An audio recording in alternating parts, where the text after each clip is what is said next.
В МЧС по Коми подвели итоги работы за новогодние каникулы. Если прошлый год начинался с трагедий на пожарах, то в этом уже как тренд сезона коммунальные инциденты. В 2022 в республике произошло 57 технологических сбоев в системе ЖКХ.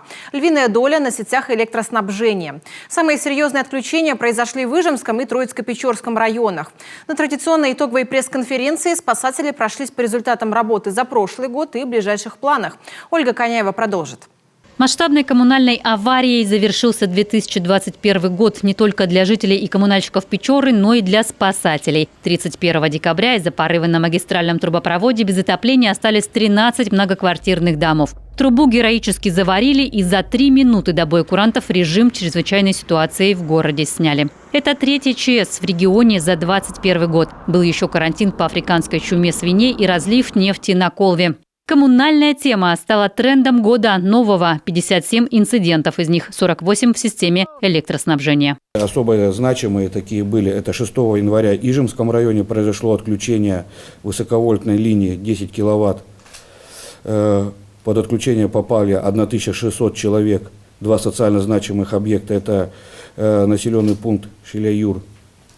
И 11 января в Троицко-Печорском районе произошло отключение линии, высоковольтной линии 35 киловатт. Под отключение попало 12 населенных пунктов, в которых проживает 1300 человек. Были задействованы реальные силы для того, чтобы обнаружить данный инцидент, где он произошел, и восстановить. Но в течение суток данный инцидент был восстановлен. За новогодние каникулы вспыхнуло 36 техногенных пожаров. Погиб 1 человек, 6 пострадали. В сравнении с прошлым годом ситуация радует. В морозные новогодние каникулы 21-го жертв огня было больше. Главная причина – неосторожное обращение с огнем и только потом неисправность печей и электроприборов.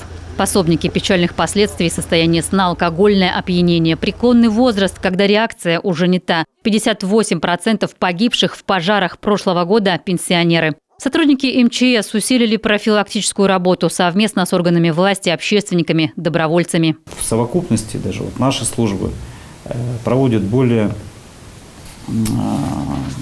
100 мероприятий только в день, если так рассматривать. Всевозможных профилактических. Мы, например, в прошлом году совершили больше 117 тысяч обходов только в жилищном фонде.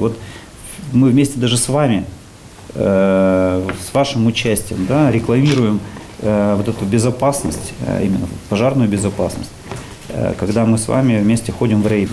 Больше 300 человек были спасены огнеборцами на пожарах, а еще в ДТП 500 и 28 на водных объектах, в том числе и дети. Разработана программа безопасности на водных объектах. В подразделении ГИМС поступила новая техника. Передвижной пункт освидетельствования плавсредств КАМАЗ будет ездить по труднодоступным территориям в южных районах Коми. Снегоходы, легковой транспорт и, конечно, водный. Мы получили теплоход «Корвет» 850.